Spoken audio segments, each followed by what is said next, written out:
vidéo les gars sur comment choisir son projet STI2D.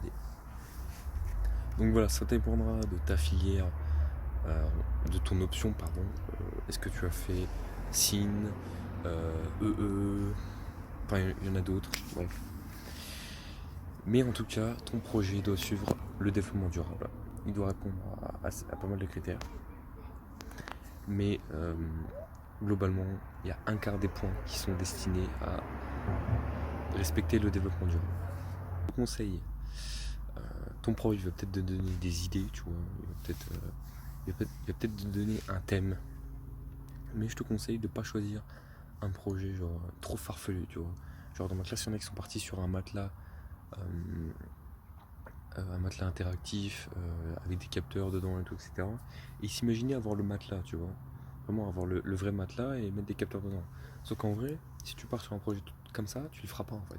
Ce que tu vas faire, c'est que tu vas juste prendre chaque capteur, tu vas les mettre sur du polystyrène et il va falloir juste que tu utilises le capteur. Donc en soi, bon, c'est vrai que le projet, j'en parlerai peut-être dans une autre vidéo, mais le projet, le but c'est la démarche de projet, plus que vraiment le projet fini en lui-même. Donc voilà, il va falloir que tu parles de tes problèmes, etc. Mais je traiterai dans une autre vidéo. Mais en tout cas pour le sujet, il vaut mieux que tu utilises quelque chose, on va dire, de réalisable.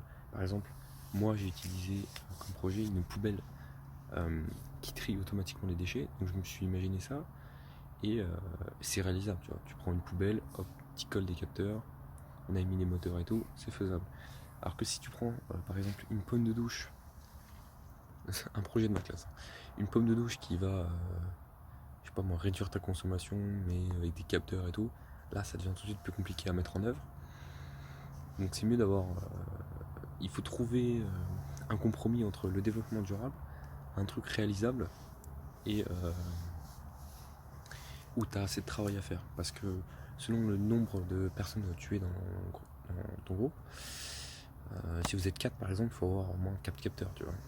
Ou je sais pas comment ça fonctionne pour ceux qui sont dans le matériau, etc. Mais voilà, il faut du travail pour tout le monde. Donc il faut choisir un projet où tu arriveras à dire qu'il y aura du travail pour tout le monde. Sinon ça va être vite compliqué.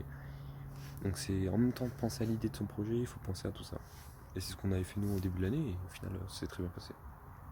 Donc voilà, je te conseille de choisir, de partir d'une idée simple où il y a un peu de travail pour tout le monde. Et puis voilà, au lieu de partir dans les projets farfelus, parce que nous en STI2D on peut pas trop faire ça, tu vois. Il faut vraiment penser au développement durable. Bon, ton prof te le redira, mais un conseil.